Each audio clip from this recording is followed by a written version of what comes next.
Good morning, church family. This is Sonia, John, and David with a quick check-in from our whirlwind mission trip to Africa. Our travel itself was uneventful but exhausting with about 19 hours in flight. We left Kansas City last Sunday afternoon, had a layover in Minneapolis of less than an hour in which we ran from a domestic terminal to an international one, and then we had another layover of about 9 hours in Amsterdam. We found a comfy spot to relax and did some exploring, and then we celebrated Pastor David's 51st birthday. Happy birthday, David! Happy birthday! And we arrived in Kenya on Tuesday morning local time, stopped at the bank, and then delivered our things to our rooms at Brackenhurst. We had about an hour or so to freshen up before we had our first meeting. And at noon, we met with two ladies, Wangui and Rose, both of whom serve as members of the Kijiji Asana Trust. Wangui has been facilitating the construction and startup of the Bilabo Community School, just about 39 kilometers north of the Tanzania-Kenya border, near Namanga, Kenya. And that's an hour about a community about 4 hours south of Nairobi. And this particular project's been a part of Affecting Change International's Model Village Center project for self-sustaining communities. It's also the same project that I presented at the United Nations World Conference on Infopoverty the past several years.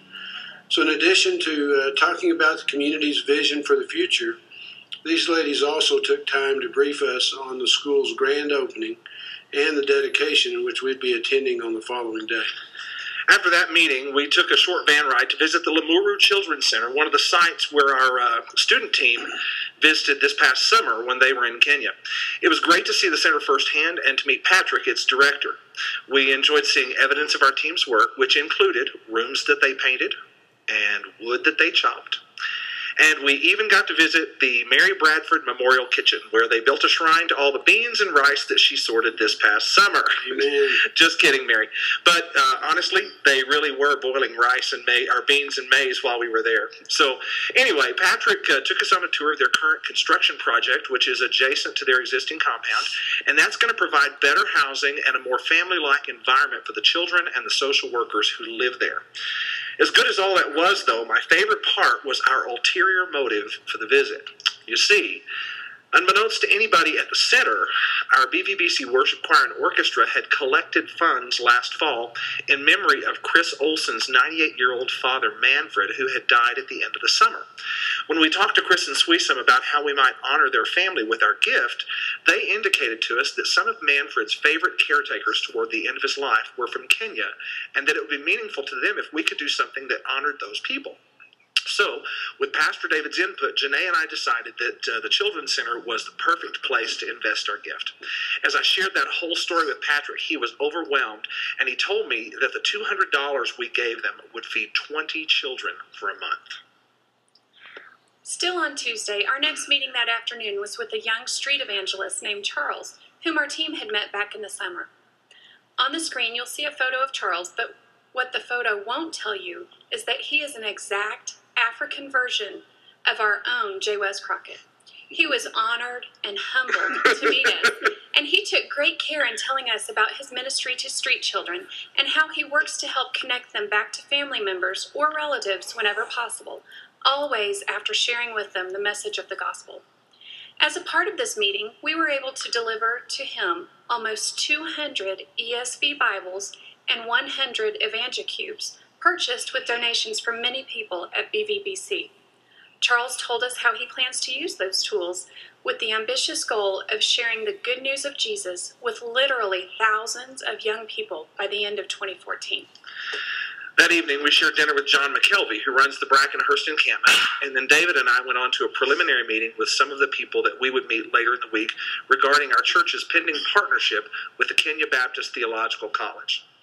Wednesday started out very early as we left our base of operations here at Brackenhurst before sunrise to make the 4-hour drive to the grand opening of the school there at Kijiji Asana.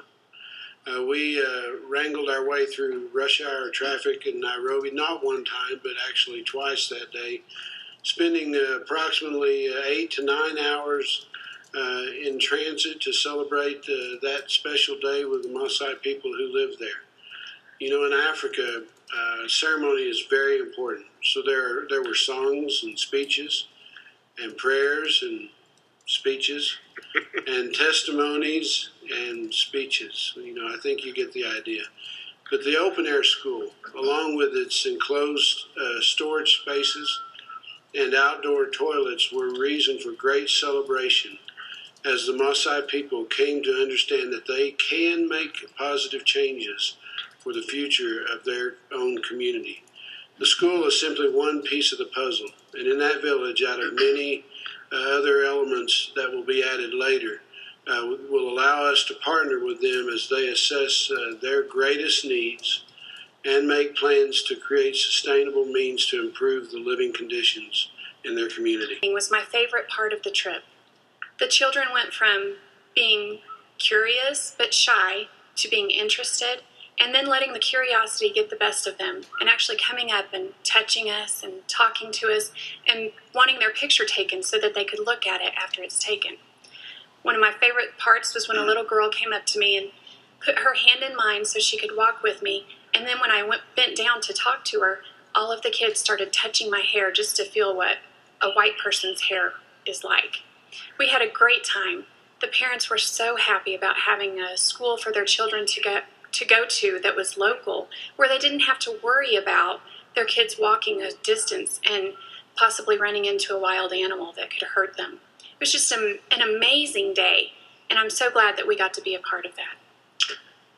Thursday was a day that we set aside for meetings with the Board of Governors for the Kenya Baptist Theological College. And our church is in the process of establishing a 2-year partnership that's going to allow us to support them not only with the ongoing prayer support, but also in working to establish a stronger leadership structure within the school itself, as well as to help coordinate sending people who will go to KBTC to teach or to serve in various other capacities for short-term mission projects in the years 2012 through 2014. There are several other things that we've been up to as well, and it's way too many things to try to tell about in this video, but we wanted all of you to know that we are so grateful to you, our church family, for your support and your prayers in this project. I'm particularly thankful to the people who serve today in my absence to lead you in worship. I know that you've been blessed by the way they've led. So by the time you see this video, we will be on our first leg of the very long trip home. If you're interested in more information about the trip, or if you would like to see our photos, Sonia has done a great job of keeping those updated and live on the Blue Valley Facebook page, so feel free to check those out. We will look forward to seeing all of you in a few days, and until then, God bless. Bye. Bye.